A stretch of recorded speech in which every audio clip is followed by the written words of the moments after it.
Well, the advanced features of continuing education management and LMS are some scary features and some scary use case application if you need them to manage complex continuing education. Typically in industries such as more professional type industries where your initial certification happens through a lot of education.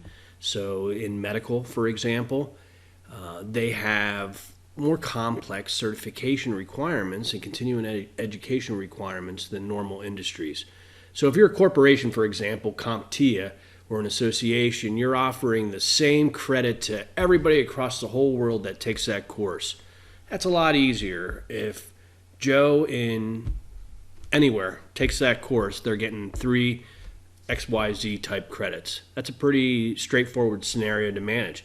In the advanced scenario, in fields like medical, for example, each state or province and country has their own variations and their own requirements. So a doctor in England is different than a doctor in Canada, is different than a doctor in California or Pennsylvania in the US. Not that their education is different, but what they have to do to maintain their certificate or their right to practice is different. And so the same class, for example, that a continuing education provider is selling might be worth 3 credits in California and only 2 in Pennsylvania, depending on where the physician is licensed.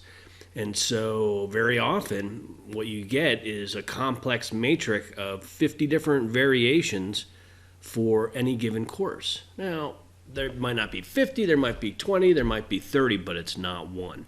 And that's what makes it challenging. And so the LMS has to know, based on your profile, who you are, what credit you're available to take, even what content you're available to see based on where you live and what kind of credit you're going to achieve, and then serve you up the right credit and then give you the right credit with the right certificate afterwards in all the different variations that are possible. That's hard to set up and do it correctly, but good continuing education management systems do that. They also create the concept of content categories, and this is where your continuing education credits, maybe the 24 credits that you have to earn, all can't be the same type. You just can't go to one weekend show, for example, and earn all 24. You have to earn 12 online and 12 at live events, or you can only earn 12 credits in this particular category, and you have to take these classes in this particular category. And so the more complex industries have more complex rules like that, so that physicians, keep on extending that example, have to take a variety of classes, so they have to keep on getting smarter and more diverse and more deep in what their knowledge sets are. And so which is the purpose of the continuing education. There's also the concept of recertification workflow that's different than an initial certification. So a lot of times you might get your initial certification or training, and then to do it again in 2 years, it requires you basically take the same course again or the same set of courses again. In other industries, to maintain it and retake that test or retake that certification a second time, it's a different path. It might be a harder path, a more difficult path, or it might be an easier path, or you might be able to test out of pieces of it based on items that you already know, adaptive learning. Check out our micro lesson on that. But nonetheless, that recertification window is different. And so managing the complexity of initial versus recertification and when the validity period starts and ends, and how all the configurations work to manage that differently across all the different states or parts in the world is also pretty challenging.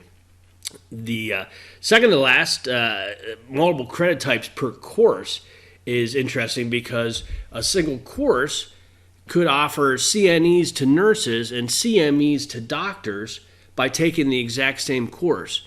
And who gets what credit and how how the LMS keeps track of it is all back-end heavy lifting that the LMS does to keep all that straight and make sure the nurse gets the CNEs and the doctor gets the CME credits.